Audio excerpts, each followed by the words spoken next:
కానీ తక్కువ స్వరం పడుతుంది. రెండు చేతుల మీదకి దేవస్థానం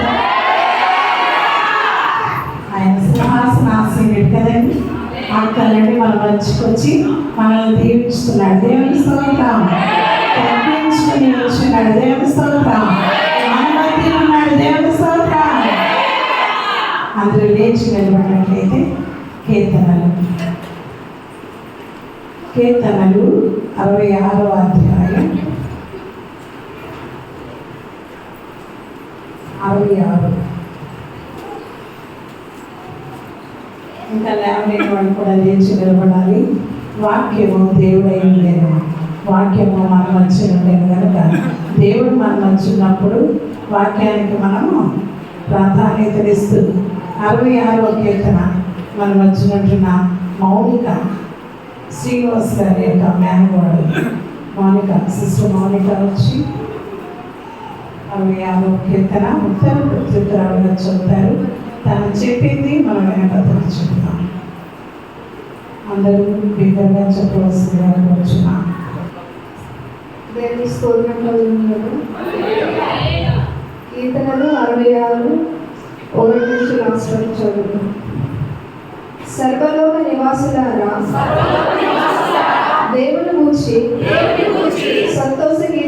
పాడుడి. ఆయన నామ ప్రభావము కీర్తించుడి. ఆయనకు ప్రభావం ఆరోపించి ఆయనను స్తుతించుడి. ఇలాగూ దేవునికి స్తోత్రం చెల్లించుడి. ఈ కార్యములు ఎంతో భీకరమైనవి. ఈ బలాతిశయమును బట్టి ఈ శత్రువులు నొక్కి నీ యొద్దకు వచ్చెదరు. సర్వలోకము నీకు నమస్కరించి నిన్ను కీర్తించండి. నీ నామమును బట్టి నిన్ను కీర్తించండి. దేవుని ఆశ్చర్య కార్యములు చూడరండి. నరుల ఎడల ఆయన జరిగించు కార్యములను చూడగా ఆయన భీకుడై ఉన్నాడు. ఆయన సముద్రమును ఎండిన భూమిగా చేశాడు. జనులు కాలినడగచే దాటిరి. అక్కడ ఆయన యందు నీవు సంతోషించుతివి. ఆయన తన పరాక్రమం వలన నిత్యము ఏగుచున్నాడు. అన్యజనుల మీద ఆయన తన దృష్టి ఉంచుచున్నాడు. ద్రోహులు తమ్మును తాము హెచ్చించుకొనగా కలదు. జనములారా మన దేవుని సంతోషించుడి. గొప్ప స్వరముతో ఆయన కీర్తి వినిపించుడి. జీవ ప్రాణులుగా మమ్మను కలుగు చేయువాడు ఆయనే. ఆయన మన పాదములు కడగనీయుడు. దేవా, నీవు మమ్మను పరిశీలించున్నావు. వెండిని నిర్మాణము చేయి రీతిగా మమ్మను నిర్మలుగా చేసి ఉన్నావు. నీవు ప్రతి గృహములలో మమ్మను ఉంచితివి. మా నడుముల మీద గొప్ప గాయం పెట్టితివి. నరులు మా నెత్తి మీద ఎక్కనట్టు చేసితివి. మేము నిప్పులతో నేలలో పడితివి. అయినను నీవు సమృద్ధి గల చోటికి మమ్మల్ని రప్పించి ఉన్నావు. దహన బలులను తీసుకుని నేను నీ మందిరములోనికి వచ్చేదను. నాకు శ్రమ కలిగినప్పుడు నా పెదవులు పలికిన మొక్కుబడులను, నా నోరు వచించిన మొక్కుబడులను నేను నీకు చెల్లించేదను. పొట్టేలను, ధూపమును, కొవ్వొరి గొర్రెలను తీసుకొని నీకు దహన బలులుగా అర్పించేదను. ఎద్దులను, పోతు మేకలను అర్పించేదను. దేవుని యందు భయభక్తులు గలవారులారా, మీరందరూ వచ్చి ఆలకించుడి. ఆయన నా కొరకు చేసిన కార్యములను నేను వినిపించెదను. ఆయనకు నేను మొర్రపెట్టితిని. అప్పుడు నా నోట శ్రేష్టమైన కీర్తన ఉండెను. నా హృదయములలో నేను పాపమును లక్ష్యం చేసిన ఎడల ప్రభువు నా మనవి వినకపోవును. నిశ్చయముగా దేవుడు నా మనవి అంగీకరించి ఉన్నాడు. ఆయన నా విజ్ఞాపన ఆలకించి ఉన్నాడు. దేవుడు నా ప్రార్థనను త్రోసివేయలేదు. నా యొద్ద నుండి తన కృప తొలగింపలేదు. ఆయన సన్నతించబడునుగాక.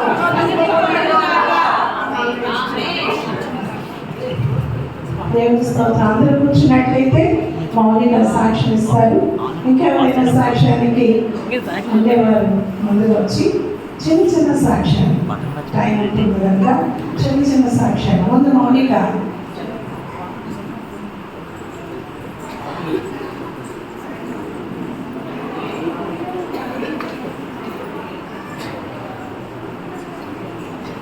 ఫస్ట్గా వందనాలు చెల్లిస్తున్నాను. తర్వాత పాస్టర్ గారికి, దైవ సేవకులకి, చిన్న పాస్టర్ గారికి, వారి భార్య కూడా మా తరపు నుంచి వందనాలు తెలియజేస్తున్నాం. ఇప్పుడు వచ్చిన సంఘస్థులందరికీ కూడా మా తరపు నుంచి వందనాలు చెల్లిస్తున్నాం. మా సాక్ష్యం ఏంటంటే ఫస్ట్ మా చిన్న మరిదికి పెళ్లి జరిగినప్పుడు జూలైలో వరుసగా 3-4-5 డేస్ నుంచి వర్షం పడుతూనే ఉంది. మేము మా మామయ్య గారు మా మేరీ పిన్ని మేమందరం కలిసి దేవుని మీద విశ్వాసం ఉంచాము. దేవుడా మేము మీ సన్నిధికి వచ్చి మీ సన్నిధిలో మేము వీళ్ళిద్దరికి వివాహం అనుకుంటున్నాము. కేవలం ఏదైనా నీ చిత్తమే, అది నువ్వే జరిగించాలి. వర్షం అయితే కురుస్తుంది, నీ మీద మేము విశ్వాసం ఉంచి ఉన్నాం కాబట్టి ఆ వర్షం నువ్వు ఆపాలి అని నేను మా మామయ్య మా పెళ్లి విశ్వాసం కలిగి దేవుని మీద భారం వేసాం. మేము ఏదైతే వీళ్ళ పెళ్ళి ముందు రోజు వరకు వర్షం అలానే పడుతుంది. ఏదైతే వీళ్ళ పెళ్ళి స్టార్ట్ అయిన 2-3 అవర్స్ నుంచి ఇంకా వర్షం స్టాప్ అయింది. వీళ్ళకి చాలా దేవునికి కృతజ్ఞతలు చెప్పాము. ఎందుకంటే మా మ్యారేజ్ అయితే గందరగోళం అయింది, కానీ దేవుడా ఏదైతే మా ఫస్ట్ మ్యారేజ్ ఉన్నారో తన విషయంలో దేవుని చిత్తం ప్రకారం మ్యారేజ్ అవ్వటము ఈ సహాయాన్ని దయచేయండి అని మేము చాలా ఆశపడి దాని మీద విశ్వాసం ఉంచాము. అలాగే ప్రతి దాంట్లో పాస్టర్ గారు పెళ్లి జరిగించట్లో కానీ భోజనం విషయంలో కానీ అన్నీ చాలా అంటే చక్కగా జరిగాయి. దానికి ఒక కృతజ్ఞతలు. నెక్స్ట్ ఏంటంటే నా భర్త జీవితంలో నా జీవితంలో మాకు రేపటికి 2nd యానివర్సరీ క్లోజ్ అయ్యే 3rd వస్తుంది. నేను 6th మంత్ బ్యాక్ వెళ్ళి దగ్గరికి వచ్చాను ప్రేయర్ విషయంలో. ఇంట్లో ఎక్కడున్నప్పటికీ బయట వాళ్ళు పెళ్ళి అయింది 2 years, ఇంకా ప్రెగ్నెన్సీ, ఇంకా నెక్స్ట్ పిల్లలు ఏమైనా అనుకుంటారా లేదా అని బయట వాళ్ళు అడిగే విషయంలో కానీ మా దృష్టిలో ఏంటంటే కొంచెం సెటిల్ అవ్వాలి, తర్వాత భవిష్యత్తులో మేము మంచిగా ఉండాలంటే దాన్ని మేము మాకు మేమే దాన్ని బిల్డ్ చేసుకోవాలని థాట్లో ఉండే. కానీ మీ 6th మంత్ బ్యాక్ వచ్చినప్పుడు బెన్ని ప్రార్థన చేశాడు. ఏదైతే అమ్మగారు చేత ఇచ్చిన వాగ్దానాలు, నెక్స్ట్ బెన్ని ప్రే చేసిన విశ్వాసమైన ప్రార్థన నేను బాగా విశ్వాసం ఉంచాను. నెక్స్ట్ ఏంటంటే తను ఏదైతే నోట మాట పలికారో చిన్న పాస్టర్ గారు అది మా జీవితంలో నెరవేరింది. మాకు ఇప్పుడు 3rd మంత్ దేవుడు ఇచ్చిన కూటమి బట్టి బేబీ బాగుంది, హార్ట్ బీట్ బాగుంది. దేవుని గ్రూప్లో మేమంతా పొందుకుంటున్నాము. ఏదైతే మెయిన్ చెప్పాల్సింది ఏంటంటే కొందరు చిన్న సంఘస్థులు ఏం జరుగుతుంది ఏమని అనుకుంటారు, కానీ రియల్లీ నేను విశ్వాసం ఉంచుతున్నాను. Thank you very grateful gift ఇది నాకు. మా హస్బెండ్కి నాకు మేము చాలా సంవత్సరాలు బయట వాళ్ళ మాటలతో చాలా కృంగి ఉన్నాము. ఆ పరిస్థితిలో మాకు దేవుడి గిఫ్ట్ ఇచ్చాడు. Thank you so much.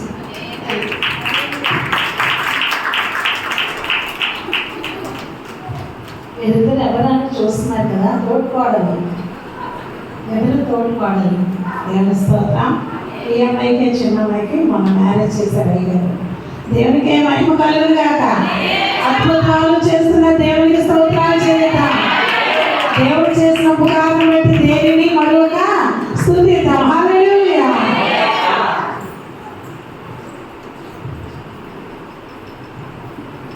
ప్రతి ఒక్కరు లేచి నిలబడదాం. సమయం అవుతుంది. లేచి నిలబడి ఆరాధన చేద్దాం. రూబీ పంగారు వచ్చి నారాయణ సార్ వచ్చి ఆరాధన నడిపించి వస్తుందని కూర్చున్నాం. ప్రతి ఒక్కరు లేచి నిలబడదాం. దేవుని స్తుతిద్దాం. దేవుడు అద్భుతాలు చేసి ఉన్నాడు. సాక్షాత్ వాడు దేవుడు బలపరచబడి ఉన్నాడు. గర్భఫలం లేని మౌనికాకి దేవుడు గర్భఫలం ఇచ్చి ఉన్నాడు. ఇంకా బిడ్డకు సంతోషమైన ఆరోగ్యం ఇచ్చి ఉన్నాడు. రక్తపుష్టి ఇచ్చి ఉన్నాడు. ఇంకా మనకు కూడా దేవుడు ఎన్నో కార్యాలు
మీకు వందనాలు తెలియజేస్తున్నామయ్యా. మా జీవితాలను చేసిన మేలు మీకు వందనాలు. మా జీవితాన్ని స్థిరపరిచిన దేవానికి వందనాలు.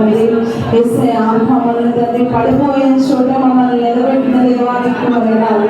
పరిశుద్ధానికి స్తోత్రాలు. యేసయ్యా, తండ్రి మా జీవితాలను ప్రతిదీ మార్చే దేవుడుగా ఉన్నందుకు నీకు వందనాలు. మా స్థితిని మార్చిన దేవా, మా గతిని మార్చిన దేవా నీకు వందనాలు. తండ్రి నీకు స్తోత్రాలు. పడిపోయిన మా జీవితాలు ఎందుకు పనికిరాని మమ్మల్ని తండ్రిలో లేవనెత్తుకున్న దేవానికి స్తోత్రాలు. మహోన్నతుడానికి వందనాలు. మహోన్నతుడానికి స్తోత్రాలు, స్తోత్రాలు, స్తోత్రాలు, స్తోత్రాలు. పరిశుద్ధానికి వందనాలు. తండ్రి యేసు తండ్రి నేను ఆరాధించే స్థితిలో మాకు దయచేస్తున్నందుకు మీకు వందనాలు తండ్రి. యేసు మీకు వందనాలు. సర్వకృపానిధి మా పరమకు మమ్మల్ని నీ చేతిలోనే మా జీవం ఉన్నది. సర్వకృపానిధి మా పరమకు మమ్మల్ని నీ చేతిలోనే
మళ్ళీ చెప్తాం అందరూ స్వరం. మన జీవితాన్ని స్థిరపరిచిన దేవుడు, మనల్ని బలపరిచిన దేవుడు, మన పడిపోయిన చోట మమ్మల్ని లేపుతున్న దేవుడిని దేవుని ఆరాధిద్దాం.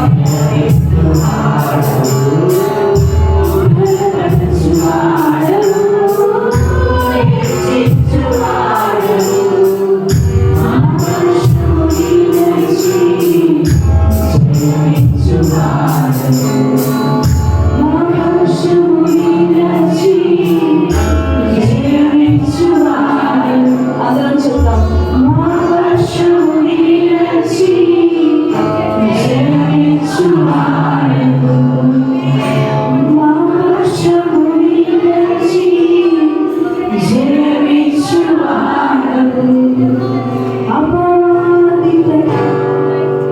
అపవాది కలిసిన తలుపులన్నింటినీ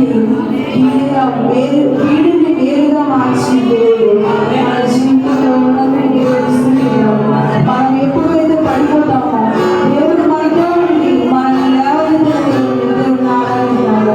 దేవాన్ని మనం చేసిన ప్రతి ఒక్కరిని నిజంగా ఎన్నోసార్లు నీకు స్తోత్రములు తండ్రి, నీవు ఎంతగా స్తుతించినాను బట్టి పరిశుద్ధ నీకు వందనాలు నీకు స్తోత్రములు తండ్రి. వీలైపోయిన మా జీవితాలు ఎందుకు పనికిరాని మమ్మల్ని తండ్రి యేసయ్య లేవనెత్తిన దేవానికి స్తోత్రములు పరిశుద్ధ తండ్రి. యేసయ్య ఎంతో మంది లోకంలో నశించిపోతున్నప్పటికీ తండ్రి యేసయ్య మమ్మల్ని ఏ రోజు విడిచిపోవట్లేదు. నువ్వు మా చేయి పట్టుకొనే ఉండి లేవనెత్తిన దేవానికి స్తోత్రములు పరిశుద్ధురానికి వందనాలు తండ్రి. నీ మేలులతో నింపిన దేవానికి వందనాలు. బలహీనమైన సమయంలో నువ్వు బలహీనుడు అని విడిచిపెట్టలేదు, నువ్వు చిన్నవాడు అని విడిచిపెట్టలేదు, నువ్వు పాపాత్మురాలు అని విడిచిపెట్టలేదు మమ్మల్ని తండ్రి. నువ్వు మమ్మల్ని హత్తుకొని నువ్వు మమ్మల్ని ముద్దాడి తండ్రి యేసయ్య నీ ప్రేమతో నువ్వు మమ్మల్ని తండ్రి లేవనెత్తిన దేవానికి స్తోత్రములు తండ్రి. మా జీవితాన్ని స్థిరపరిచావు, మా కుటుంబాన్ని స్థిరపరిచావు తండ్రి యేసయ్య. ఎన్నిక లేని మమ్మల్ని ఈ ఆత్మ బరువులతో అధికారాలను బట్టి నీకు స్తోత్రములు. ఈ ఆత్మ పొగరెత్తున మా దగ్గర ఉంచినందుకు నీకు స్తోత్రములు. పరిశుద్ధాత్మ దేవా, ఈ సంచారం మేము అనుభవించే కృపను మాకు దయచేస్తున్నావు ప్రభువా. నీ ప్రేమ, నీ జాలి, నీ కృప, నీ యొక్క బలము తండ్రి నువ్వు ప్రతి క్షణంలో మమ్మల్ని ఉంచుకున్న మా కుటుంబాలపై ఉంచుకున్న మా శ్రీకాకుళం పట్టణంపై ఉంచుకున్నందుకు నీకు వందనాలు. తండ్రి లోకమంతా తండ్రి యేసయ్య విగ్రహారాధనతో నిండినప్పటికీ నువ్వు మమ్మల్ని ఏర్పరచుకున్నావు. నీ సన్నిధిలో మమ్మల్ని ఉంచావు. నీకు స్తోత్రములు తండ్రి. నిన్ను ఆరాధించే జీవితాన్ని, నిన్ను ఆరాధించే బ్రతుకులని నువ్వు నాకు, మా కుటుంబానికి నువ్వు దయచేశావు. నీకు వందనాలు. మా సంఘాన్ని నువ్వు స్థిరపరిచిన దేవా నీకు వందనాలు. వేదనతో నింపుతున్న దేవా నీకు స్తోత్రములు. పరిశుద్ధానికి వందనాలు, వందనాలు, వందనాలు. తండ్రి నిన్ను ఎంత స్తుతించినా తక్కువే తండ్రి యేసయ్య. అది నీ స్తుతులే తండ్రి. మా స్తుతులమే నువ్వు ఆశీర్వాదమైనందుకు నీకు వందనాలు. స్తుతులు, స్తోత్రములు అర్పిస్తూ ఈ చిన్న స్తుతి ఆరాధన యేసు పాదపట్టులు అర్పిస్తున్నాము తండ్రి. ఆమేన్. దేవుని స్తోత్రం. హల్లెలూయా. ఈ స్థలానికి వెళ్ళి ఎవరి స్థానంలో మనం కూర్చున్నాం. ఎందుకంటే అది తప్ప మరొకటి మనకి, ఎందుకంటే ఇలా ఉన్నామంటే కారణం దేవుని కృప. చక్కగా సర్దుకుందాం. దేవుని స్తోత్రం. దగ్గర హల్లెలూయా. ఇంకా పురుషులు చేయలేదు. దేవుని స్తోత్రం. హల్లెలూయా. మంచి సమయానికి వచ్చాం, ఇంతవరకు ఆరాధన చేసాం, దేవుని మహిమపరిచాం, సాక్ష్యాలు చెప్పి ఉన్నారు, వాక్యబద్ధమైంది, పాటలు పాడి ఉన్నారు. ఎంతో చక్కగా ఆరాధన జరిగింది. మంచి సాక్ష్యాలు, దేవునికి మహిమార్థమైన సాక్ష్యాలు కూడా చెప్పి ఉన్నారు. ఇప్పుడు వాక్యంలోకి వెళ్తున్నాం. వాక్యం ఎవరండి? వాక్యమే దేవుడే. దేవుడు మన మధ్యలో ఉంది. వాక్యం ద్వారా మనతో మాట్లాడవచ్చుగా వినగల చెవులు గ్రహించే దేవుడు ఇచ్చులాగా సంసిద్ధంగా శ్రద్ధగా వినువాడు ఆశీర్వదించబడిన, అశ్రద్ధగా వినువాడు శాపగ్రస్తుడట. శ్రద్ధగా వినువాడు ఆశీర్వదించబడని అనేసి ఊరుకుంటే బాగుంది. అశ్రద్ధతో నిర్లక్ష్య స్వభావంతో ఏం చెప్తానే ఎవరు చెప్తానే అటు ఇటు తిరుగుతారు, కాసేపు ఫోన్ మాట్లాడుకుంటారు, మెసేజ్ పెట్టుకుంటారు అన్న వారికి శాపములు వచ్చు అని బైబిల్ చెప్తుంది. నేను చెప్పానండి, ఎవరు చెప్తున్నారు? అశ్రద్ధగా వీరు వారి మీదకి శాపం. ఎందుకు ఆ శాపం? చక్కగా శ్రద్ధగా విందాం. ఈ సమయాన్ని మనం వచ్చినట్టు నారాయణపాల అయ్యగారికి ఈ సమయాన్ని అప్పగిస్తున్నాం. అయ్యగారి ద్వారా దేవుడు మనతో మాట్లాడారు. చక్కటి వెళ్తూ ఆహ్వానం తెలియజేద్దాం.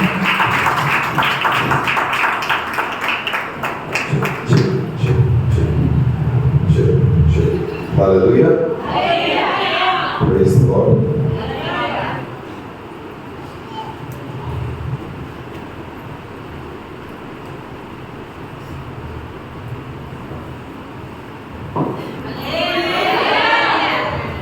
Good. Hallelujah.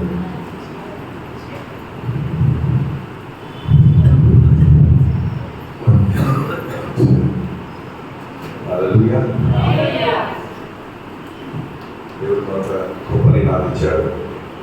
మీ మధ్యలో ఉండి మీకు పరిచయం చేయడానికి, వాక్యము ధ్యానించడానికి ఇచ్చిన కృపను బట్టి దేవుడికి వందనాలు. అలాగే సంఘ కాపురి కూడా ప్రత్యేకమైన వందనాలు చూపిస్తున్నాను. రైట్, వాక్యంలోకి వెళ్ళే ముందు చిన్న ప్రార్థన చేసుకున్నాను. తండ్రి మీకు స్తోత్రాలు. పరిశుద్ధుడైన ఆయన, మా వల్ల కాదు ప్రభు, నీ వల్లనే, మా బట్టి కాదు ప్రభు, మా శక్తి కొద్ది కాదు, కేవలం నీ బట్టి ప్రభు. దేవనైనా మేము అంతంత మాత్రం నాయన ప్రభు, ఆ అంత మాత్రం కూడా కాదు ప్రభు, కేవలం మేము మట్టివారు. నీవు మమ్మల్ని నిలబెట్టావు ప్రభు, మాకు ఉద్యోగం ఇచ్చావు. నీకు స్తోత్రాలు. ఎన్నిక లేని వారము నాయన ప్రభు, మాకు ఎలాంటి బ్రతుకు లేదు, కానీ మా మీద కనికరించి మమ్మల్ని ప్రభు హెచ్చించి నాయన ప్రభు తండ్రి నీ కుమారుని కూర్చుండబెట్టిన కుడి పార్శ్వంలో మమ్మల్ని కూడా కూర్చుండబెడతామని ప్రభు వాగ్దానం ఇచ్చినవాడు నీకు స్తోత్రాలు తండ్రి. నాయన మరి మేము ఆహ్వానిస్తా ఉన్నాం నాయన. ఇందాక ప్రభు తండ్రి మరి పాస్టర్ గారు అన్నట్టుగా నాయన మరి ఇక్కడ ప్రభు ఎన్నో ప్రభు తండ్రి మరి డిస్టర్బెన్సెస్, డిస్ట్రాక్షన్స్ నాయన నీ విశ్వాసానికి ఉన్నప్పటికీ నీ వాక్యం మీద ఏకాగ్రత కలిగి నాయన నీ వాక్యాన్ని ప్రభావాన్ని తెలుసుకోవడానికి సహాయం చేయండి నాయన. నేను వారికి బోధించడం లేదు ప్రభా, నాకు నేను బోధించుకుంటా ఉన్నాను నాయన. నేను వారికి చెప్పడం లేదు కానీ నాకు నేను చెప్పుకుంటా ఉన్నాను నాయన. ఈ మాట ప్రభావాన్ని నాలో ప్రజ్వలింప చేయండి. ఈ వాక్యాన్ని ప్రభావాన్ని నాలో నాయన ప్రభావ నిర్మింప చేయండి ప్రభావాన్ని. ఇది గొప్ప వృక్షమై ప్రభావాన్ని నా బట్టి నాయన ఇక్కడ వింటున్న వారిని కూడా మీరు దీవించండి దేవాలైన. నీకు స్తోత్రాలు చెల్లించుకుంటున్నాను. పరిశుద్ధాత్మ దేవ, మా మధ్యలో మీరు కార్యం జరిగించండి. కార్యం జరిగించేవాడు నీవే ప్రభు, నీ వాక్యం సెలవిస్తూ ఉంది దేవానికి స్తోత్రాలు. ఇక్కడ కూడిన ప్రతి ఒక్కరిని నీకు అప్పగించుకుంటా ఉన్నాను. నీకు వందనాలు చెల్లిస్తున్నాను. ప్రతి ఒక్కరిని ప్రభు ఆయన నీకు అప్పగించుకుంటున్నాను. చిన్నవారు, పెద్దవారు, ముసలివారు నాయన, శోధనలో ఉన్నవారు నాయన ప్రభు ఆయన మరి ఎన్నో సవాళ్ళు ఎదుర్కొంటూ ఉన్నవారు నాయన మరి అందరినీ కూడా ప్రభుత్వానికి అప్పగించుకుంటా ఉన్నాను నాయన. మా బ్రతుకులు బాగాలేదు నాయన, మాకు చాలా ఇబ్బందులు ఉన్నాయి నాయన, మాకు చాలా సమస్యలు ఉన్నాయి నాయన, మాకు చాలా అపవాది నుంచి నాయన ప్రభు మరి శోధనలు ఉన్నాయి. వీటన్నిటి నుంచి ప్రభు తల్లి మమ్మల్ని నిలబెట్టేవాడు నీవే. కాబట్టి నీ శరణు వచ్చి ఉన్నాం, నీ దగ్గరికి వచ్చిన ప్రభా నాయన ప్రభా, నీ బలిపీఠం దగ్గరికి వచ్చాం. దావీదు అన్నట్టుగా పిచ్చుక నాయన ప్రభా, పిచ్చుకకి గూడు ఉంది కానీ నాకు గూడు లేదు. పిచ్చుక కూడా నాయన నీ దగ్గర ప్రభావంటే నివాసం ఏర్పరచుకుంది అని అంటున్నాడు నాయన. మేమైతే నీ దగ్గరికి వచ్చి మా నివాసాన్ని ఏర్పరచుకోవడానికి ప్రభావాన్ని నాయన ఆశపడుతూ ఉన్నాం. మమ్మల్ని దర్శించండి, ఇప్పుడే మమ్మల్ని దర్శించండి. నీ వాక్యంతో మమ్మల్ని దర్శించండి, మాతో మాట్లాడండి, మాకు సహాయం చేయండి నాయన. నీ వాక్యాన్ని కనపరచండి, నీ వాక్యాన్ని కనపరచండి, నీ మాటను కనపరచండి. మీరు చెప్పిన మాటను మీరు మహిమపరచండి నాయన. మీకు స్తోత్రాలు. మా మధ్యలో ప్రభు మీరు ఉన్నందుకు వందనాలు. మీ భయాన్ని మాకు కలిగించండి. మా మధ్యలో ఉన్న నాయన ప్రభు గొప్ప నాయన మరి సర్వశక్తివంతుడిగా మాలో మీరు కనపరచండి. మీకు స్తోత్రాలు చూస్తూ ఉన్నాను. యేసు నామములో ప్రార్థించుకుంటున్నాం తండ్రి. ఆమేన్. నేను నిన్న మా ఊరికి వెళ్ళాను. మా ఊరిలో చిన్న గొడవ అవుతుంది. అయితే దాన్ని బట్టి వెళ్ళలేదు, కానీ అవసరపడి నేను వెళ్ళాను. మా ఊరు విజయనగరంలోని దరివీడి దగ్గర, గర్భాం దగ్గర పైరిపురం అని ఊరు. అక్కడ నా చిన్నప్పటి నుంచి ఒక సంఘం లేదు, కానీ ఒక సంఘం అక్కడ ఏర్పరచబడింది. దేవుని కృపను బట్టి ఒక సంఘం వచ్చింది.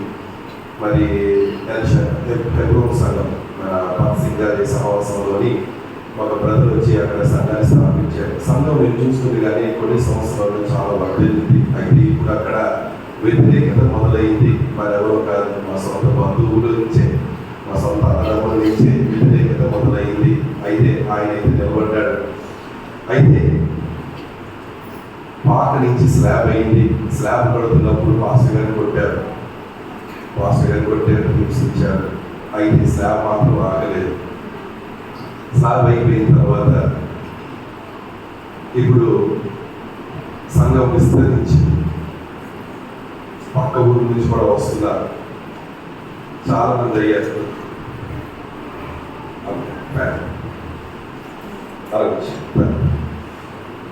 దానివల్ల నాకు బైబిల్ పేజీ వెళ్ళిపోతూ ఉంటాయి, నాకు అనిపిస్తుంది. అయితే సంఘం విస్తరించింది.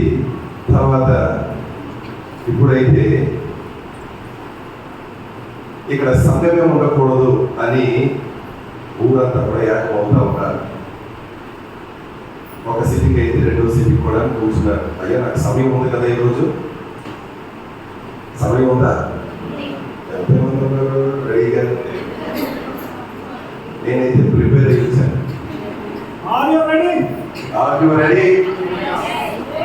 లేవట్లేదు, నాకు అర్థమైంది. Are you ready? అని అంటే మీరు సిద్ధంగా ఉన్నారా? ఎంతసేపు అయినా సిద్ధంగా ఉన్నారా? Right, okay. మీరు సిద్ధంగా లేకపోయినా కూడా నేను చెప్పాల్సింది చెప్తాను, మీకు ఇవ్వాల్సిన ఆహారం ఇచ్చే వెళ్తాను. మీరు తిట్టుకున్నా, ఏడ్చుకున్నా, లేచినా, లేకపోయినా, వెళ్ళిపోయినా, కూర్చున్నా అది నా తప్పు కాదు, మీరే జవాబుదారు. ఓకే, మీ మీద నేను ఒక అస్త్రాన్ని విడిచిపెట్టేశాను, నాకు భయం లేదు, మీరే దేవునికి జవాబుదారు. రైట్. అయితే వాక్యం మనం విసుక్కో, వాక్యం ఎంత చదివితే ఎంత వింటే అంత మనల్ని బలపరుస్తూ ఉంది. రైట్. అయితే ఇది చెప్పడానికి గల కారణం ఏంటి అని అంటే, మీ దేవుడు ఎవరు? మీ దేవుడు ఎవరు? మీ దేవుడు ఎవరు? ఎందుకనంటే అన్య జనానికి నీ దేవుడు ఎవరో తెలియదు. ఓ ఇలా నన్ను తప్పుగా అనుకోవద్దు, కానీ ఆ కింద జాతి దేవుడు ఏ దేవుడు?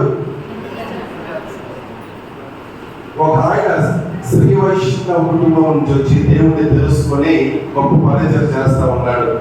ఆయన ఇచ్చిన సాక్ష్యం ఏంటంటే, నిజంగా దేవుడే కానీ కింద జాతి దేవుడు అయితే మరి నేను ఇంత పెద్ద గొప్ప జాతి నుంచి వచ్చాను కదా, మరి నన్నేమంటారు అని అన్నాడు. నీ దేవుడు ఎవరు? చాలా మందికి అంటే అన్య జనాంగానికి నీ దేవుడు ఎవరో తెలియదు. ఎందుకో తెలుసా? నీ దేవుడి శక్తి ఏంటో నీకే తెలియదు. నీ దేవుడు ఎంత గొప్ప దేవుడో నీకే తెలియదు. 42 కీర్తన 42:3 కొన్ని మాటలు చదువుదాం. అయితే అది నా వచనం కాదు, కానీ గుర్తు చేయడానికి ఆ వచనాన్ని నేను తీసుకున్నాను. ఈ దేవుడు ఏమాయని వారు నిత్యము నాతో అనుసుండగా రాత్రి పగలు నా కన్నీళ్ళ అన్నపానములాయెను. ఏంటది? నీ వెలుగును చూడండి, అక్కడ 42 కీర్తన 42:3 చూడండి. నీ దేవుడు ఏమాయని వారు నిత్యము నాతో అనుసుండగా దావీదు ఏమంటున్నాడు? రాత్రి పగలు నా కన్నీళ్లు నాకు ఎప్పుడైనా ఎవరికైనా ఈ అనుభవం ఉందండి? ఎవడరా నీ దేవుడు? నీ దేవుడు కన్నా నా దేవుడు గొప్పోడు అని చెప్పిన రోజులు కాదు, మీ మధ్యనే తిరుగుతూ ఉన్నారు. మీ దేవుడు ఏముంటారా శక్తి? మీ దేవుడు ఏమి చేయగలుగుతా అని మన మీద మరి బోధ చల్లేవారు కానీ, రాయిసేవారు కానీ, తిట్లు తిట్టేవారు కానీ, అబద్ధాలు వేసేవారు కానీ కొంతమంది ఉన్నారు. అయితే నీ దేవుడు ఎవరమ్మా? నీ దేవుడు ఎవరో నీకు తెలుసా? నీ దేవుడు ఎవరో ముందు నీకు తెలుసా? చూడండి 42:10లోని అదే మాట చూడండి, ఏమంటున్నాడు?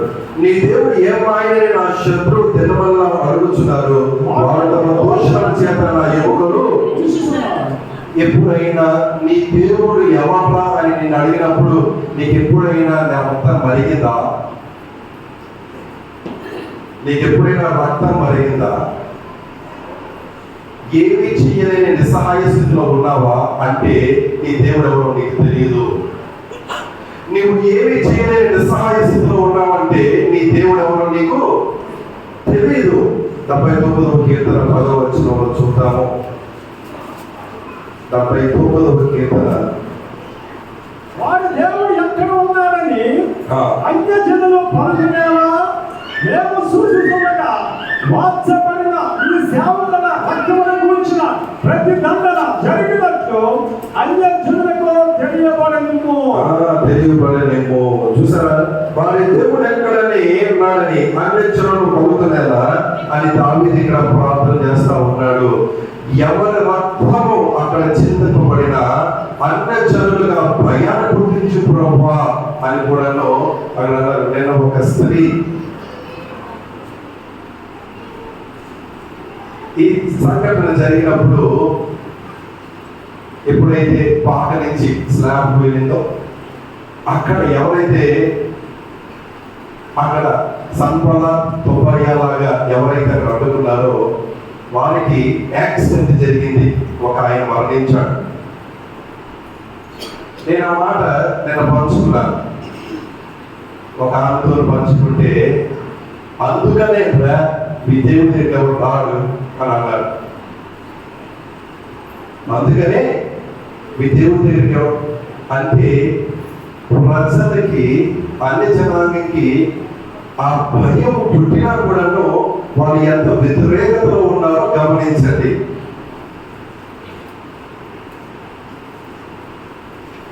సరే, నేను ఇంకా చెప్పాలనుకుంటున్నాను కానీ దాని గురించి నేను ఇంకా సాగదీయాలనుకోవట్లేదు. 115:2లో చూడండి. 115:2లో కూడాను వారు దేవుడు అన్య జనులు ఎందుకు చెప్పుకున్నారు? మా దేవుడు ఆకాశమందున్నాడు, తనకిచ్చ వచ్చినట్లుగా సమస్తమును ఆయన చేయను. చప్పట్లు కొట్టండి. హల్లెలూయా. దేవుడు ఆయనకి నచ్చినట్లుగా చేస్తాడు. హల్లెలూయా. అందుకని ఇర్మియా అంటున్నాడు కదా, అక్కడ కుమ్మరివాడు అక్కడ కుండను చేస్తూ మట్టి అక్కడ పడిపోతే అక్కడ చిరిగిపోతే మరలా చేయగల సామర్థ్యము ఆయన ఉంది. కాబట్టి దేవుడికి కూడాను ఏదైనా చేయగలడు. ఆయన చిత్తపడ్డాను, ఆయన ఏదైనా చేయగలడు. సరే, ఇది నేను కేవలం ఒక ఉపోద్ఘాతం లాగా ఒక ఇంట్రడక్షన్ ఇవ్వడానికి నేను మాట్లాడాను. అయితే మీ దేవుడు ఎవరని మీకు తెలుసు? మీకు ఎలాంటి అనుభవం ఉంది? మీరు ఏ అనుభవం కూడా మీరు వెళ్ళి ఈయనే నా రక్షణకర్త, ఈయనే నా దేవుడు, ఈయన నేను నమ్ముకుంటున్నానని బల్లగొద్ది అన్ని జనానికి, నీ పొరుగు వారికి, నీ ఇరుగు పొరుగు వారికి కానీ, నీ పని చేస్తున్న వాళ్ళ దగ్గర కానీ, నువ్వు చదువుకునే వాళ్ళ దగ్గర కానీ నువ్వు ఎంత బలంగా నువ్వు నిలబడి చెప్పగలవు? ఎంత బలంగా నిలబడి చెప్పగలవు?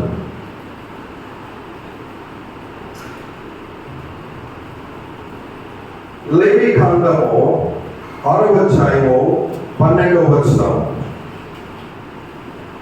6వ అధ్యాయము లేవి కాండము 6వ అధ్యాయము బలిపీఠం మీద అగ్ని మండుచుండవలెను, అది ఆరిపోకూడదు. ప్రతి ఉదయమున యాజకుడు దాని మీద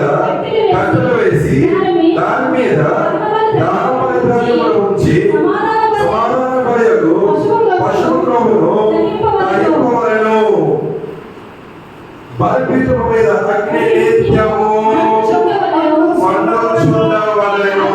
హల్లెలూయా. అది ఆగిపోకూడదు. ఎందుకు చెప్తారది? నిత్యము అగ్ని మండుచుండవలెను అని దేవుడు మోషేకి ఆజ్ఞ రూపంగా అక్కడ ఇచ్చాడు. తన మందస గుడారంలో ఆ అగ్ని ఆరిపోకూడదు. అయితే సంఘం స్థాపింపబడినప్పుడు యేసు ప్రభువు వారు ఆరోహణమైన తర్వాత ఆయన ఇచ్చిన వాగ్దానం ఏంటో తెలుసా? చూడండి, ఆ అపోస్తుల కార్యములు 1వ అధ్యాయము. చెప్పాలి, ఇప్పటికే బైహార్ట్ వచ్చేయాలి. అపోస్తుల కార్యం 1వ అధ్యాయం. చెప్పుమా. అయినా పరిశుద్ధాత్మ మీ మీదకు వచ్చినప్పుడు మీరు శక్తి పొందెదరు కనుక మీరు యెరూషలేములోను యూదయ సమరయ దేశముల యందంతటను దిగంతరం వరకును నాకు సాక్షిగా ఉందని వారితో చెప్పెను. సాక్షిగా ఉందని వారితోని చెప్పాను. చూసారా అక్కడ ఏమంటున్నారు? అయితే వీరందరూ కూడాను యేసు ప్రభువు ఇచ్చిన మాట ప్రకారము ఏం చేస్తున్నారు? చూడండి, అక్కడ 4వ వచనంలో ఆయన వారిని కలుసుకొని ఇలాగ ఆజ్ఞాపించిన, మీరు యెరూషలేము నుండి వెళ్ళాక నా వలన విన్న తండ్రి యొక్క వాగ్దానము కొరకు కనిపెట్టుడి. హల్లెలూయా, హల్లెలూయా. అందుకే మనకి ఈ వాక్యం అర్థమైంది. మీరు ఎక్కడి నుంచి వెళ్ళకూడదు? ఎక్కడి నుంచి వెళ్ళకూడదు? యెరూషలేము నుంచి మీరు వెళ్ళవద్దు. మీరు ఏం చేయాలి? నేను ఇచ్చిన వాగ్దానాన్ని మీరేం చేయాలి? కనిపెట్టండి అని అంటున్నారు. Hallelujah, hallelujah. Praise the Lord. ఇది నా వాక్యం ఈరోజు. ఇచ్చిన వాగ్దానాన్ని కనిపెట్టుకొని ఉండమని యేసు ప్రభువు వారు చెప్పుకుంటూ వచ్చారు. అయితే మీరు ఏం చేశారు? ఎవరి ఉద్యోగానికి వాళ్ళు వెళ్ళిపోయారా? ఎవరి పనికి వాళ్ళు వెళ్ళిపోయారా? ఏం చేశారు? అమ్మా, టిఫిన్ తిన్నారా? కడుపు నిండగా ఉందా లేదా? జవాబు రావడం లేదు అక్కడి నుంచి. వీళ్ళందరూ ఏం చేశారంటే కన్ని పెట్టుకొని ఉన్నారు. అయితే ఇప్పుడు నాకు సమస్య వచ్చింది. అమ్మా, యేసు ప్రభువు వారు ఈరోజు ఆదివారం ఆహ్వానం అయిపోయారు. మేఘంలోనే ఆయన కప్పబడి తీసుకుని వెళ్ళిపోయారు. మీరందరూ అపోస్తలులు, మనం అందరం చూస్తున్నాము.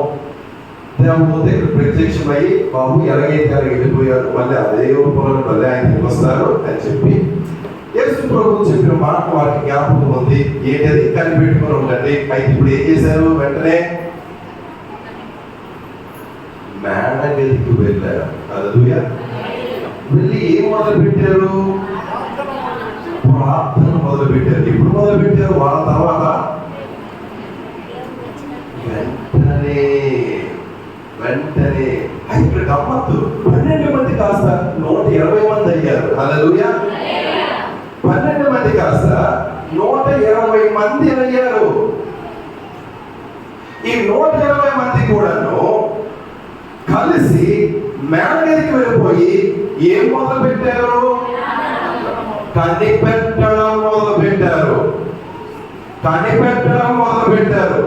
దేని కొరకు కనిపెట్టడం మొదలు పెట్టారు? పరిశుద్ధాత్మ వాగ్దానము, ఆ వరము గురించి కనిపెట్టడం మొదలు పెట్టారు. హల్లెలూయా. నేను మళ్ళీ దీని గురించి వస్తాను. పరిశుద్ధాత్మ దేవుడు దిగి వచ్చాడు. అందరూ కూడాను వరాన్ని పొందుకున్నారు. ఆ అగ్ని జ్వాలలు వారి మీద ఉంటున్నట్టు కనిపించాయి. అవి వచ్చిన తర్వాత అందరూ అన్య భాషల్లో మాట్లాడడం మొదలు పెట్టారు. అక్కడి నుంచి ఏమైందో తెలుసా? ఉజ్జీవం మొదలయ్యింది. హల్లెలూయా. The revival began from from the very first day of their waiting for the Holy Spirit. పరిశుద్ధాత్మ దేవుడి గురించి కనిపెట్టిన మొదటి రోజు నుంచే వారికి ఉద్యమం మొదలైంది. హల్లెలూయా. పేతురు ఆ రోజులో నిలబడి ఎంతమందికి సువార్త అందించాడు? 3,000 మందికి సువార్త అందించాడు. ఉద్యమం మొదలైంది. ఎంతమంది చేర్చబడ్డారు? 3,000 మంది చేర్చబడ్డారు. ఆ తదుపరి ఎవరు? మరి ఒక 5,000 మంది చేర్చబడ్డారు. హల్లెలూయా. లేవీ గోత్రము నుంచి చాలా మంది చేర్చబడ్డారు. అంటే ఎవరు తెలుసా? యాజక జనాంగం నుంచి. ఎవరైతే దేవునికి భక్తుడికి మధ్యలో ఉంటాడని అనుకున్నారో వాళ్ళకి తెలుసు, మేము మధ్యవర్తులుగా ఉన్నా ఏ పని జరగదు, మేము పూజారులుగా ఉన్నా ఏ పని జరగదు, ఈ సంగతి ఏంటో మాకు తెలుసు, కానీ మా బ్రతుకు తెరువు కోసం మేము జరిగిస్తున్నాము అని అనుకున్నారు. దేవుడు ఎప్పుడైతే వారి మీద కనికరించారో, పరిశుద్ధాత్మ దేవుడు ఎప్పుడైతే వారు తాగాడో, వెంటనే వాళ్ళు యేసు ప్రభువే ప్రధాన యాజకుడిని నమ్ముకుని వచ్చేసారు. హల్లెలూయా. ఎంతో మంది చేర్చబడ్డారు. ఏమైంది? ఉద్యమం మొదలైంది.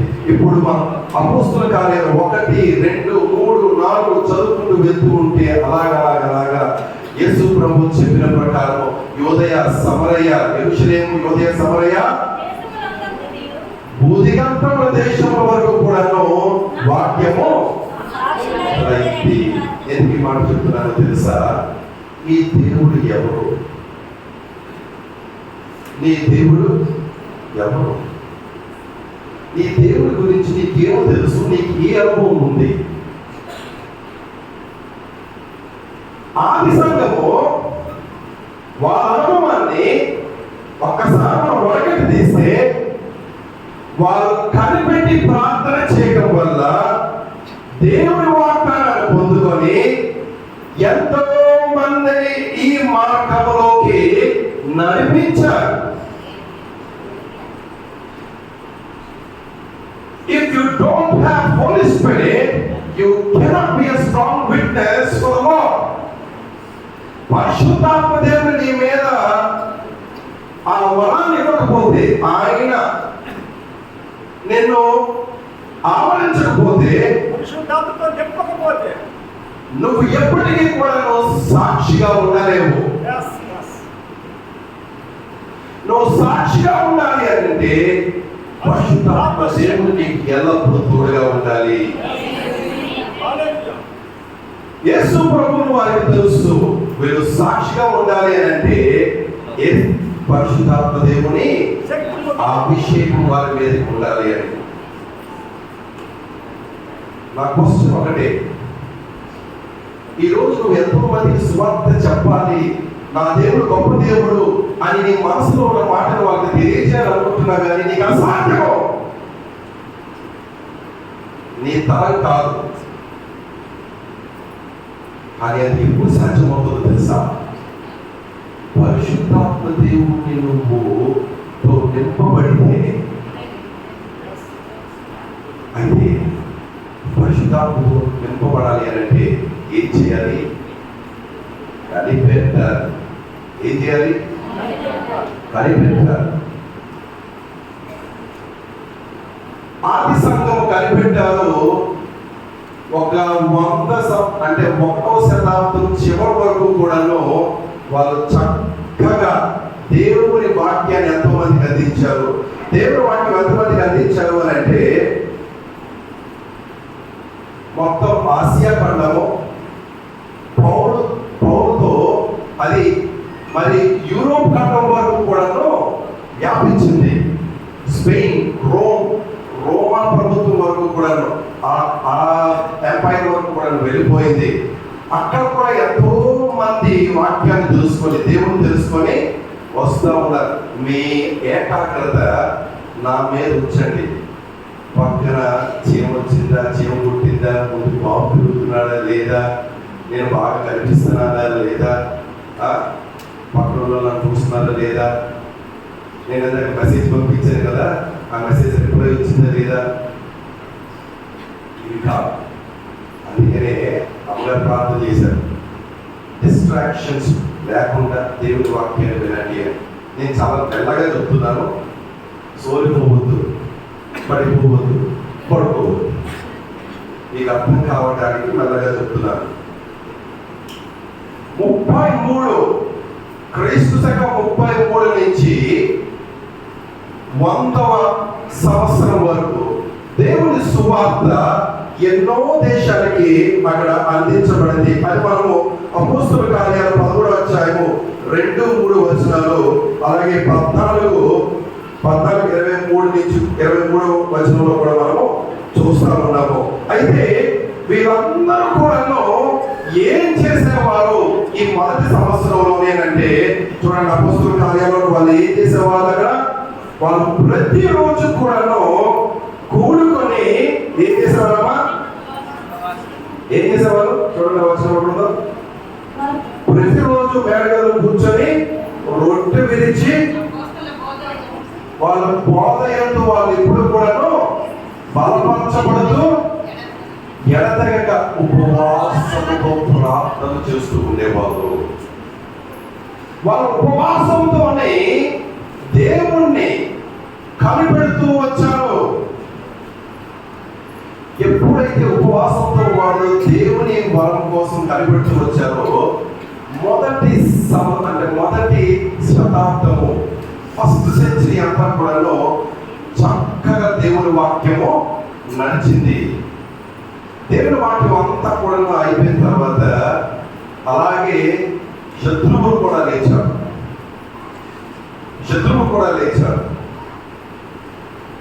ద వెరీ రోమన్ ఎంపైర్, రోమా సామ్రాజ్యమే వీళ్ళందరి మీదకి కూడా తిరగబడి ఎంతో మందిని హింసించడం మొదలు పెట్టారు. ఎంతగా హింసించేవారని అంటే నీరో చక్రవర్తి గురించి చెప్పనవసరం లేదు.